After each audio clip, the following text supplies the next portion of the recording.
Hello, freshmen. This is Mrs. Ludala, and I'm here with Mrs. Russo, and we're going to help you go over the answers for Lesson 18 on the Annotated Bibliography worksheet that you did in class. Some of you might have done it in print, and some of you might have done it online, and I just want to go over some of the correct answers with you so that you can correct your own papers. Here is the document. It explains how to properly cite your sources for a bibliography. So it covers some of the basic, more rudimentary aspects of it, and then it goes into the annotated bibliography. We can't really go over the answers to the first section because that's based on the article that you found on ProQuest.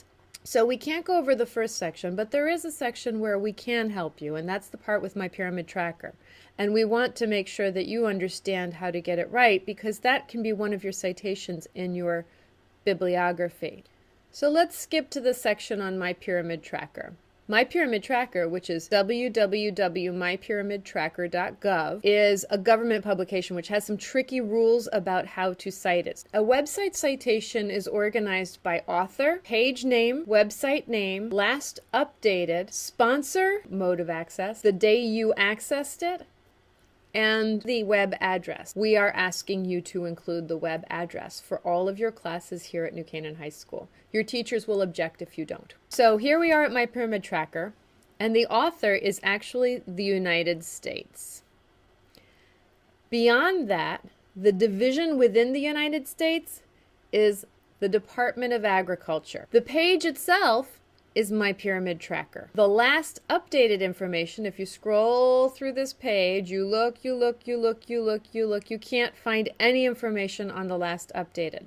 So it's your responsibility to go to the Center for Nutrition Policy and Promotion. So we're going to click on that. Here we are at the Center for Nutrition Policy and Promotion, and we're going to look for the last updated information here. Well, you can see right here, it has October 16th, so it's obviously pretty recent.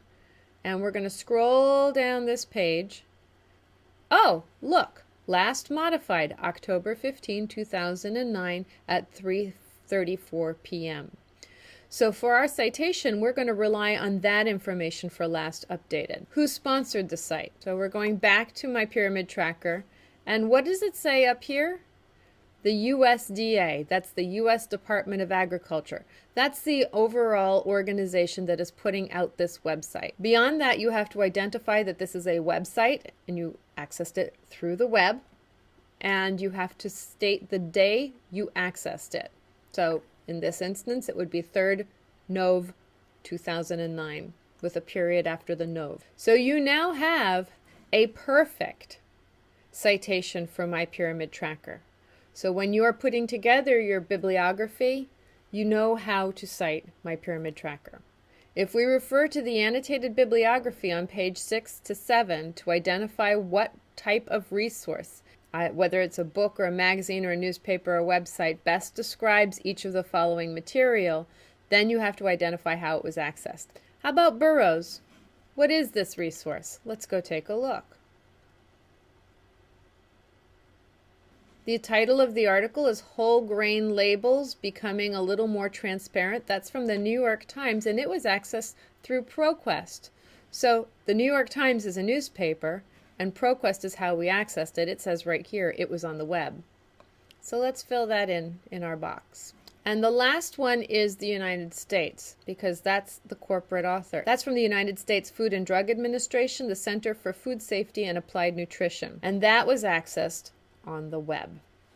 For the next questions, it asks you to consult this box where it says, what is an annotated bibliography? The author, the purpose, the scope, and the scope is what really stumps kids most of the time. Scope is the breadth or depth of coverage, topics included, etc., which means that either it's really in depth, it talks about the many layers of a particular topic, so you're going to go into great detail on that particular topic. The other option is to really be comprehensive. So you're going to talk about a wide range of topics within the umbrella. We look at viewpoint, we look at sources. These are some of the things that you are going to need to explain in your annotation for your newspaper article that you found in ProQuest. So it's not enough to summarize anymore. You've already done the summary. Now you need to explain and evaluate how this article was of help to you. So for the next series of questions, What is Marion Burrows' viewpoint on the role of the FDA on food labeling? She doesn't think that the food labeling is very effective. She thinks it's in fact ineffective. So that's her perspective. And I think that's the key that we're looking for.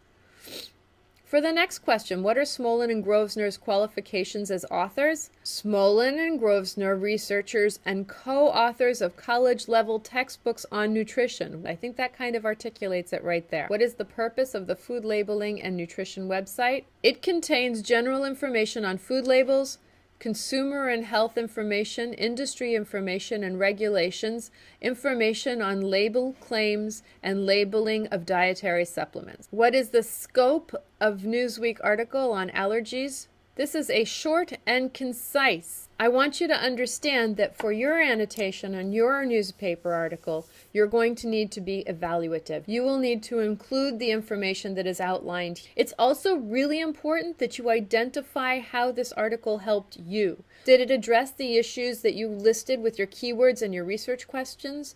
Did it help you resolve any concerns with your own personal wellness? How does this article tie to your results in My Pyramid Tracker? Those are all things you should discuss in the annotation. If you go back to the My Personal Wellness sample website and you click on Annotated Bibliography, you can actually view a sample annotated bibliography. You'll see that it says Beyonce Knowles, and here is a works cited, and here is an annotation, and here is My Pyramid Tracker website. Obviously, nobody can use this same article. This is pretty well laid out for you. I think that you'll find that these instructions are helpful in the long run for you. Thanks so much for watching.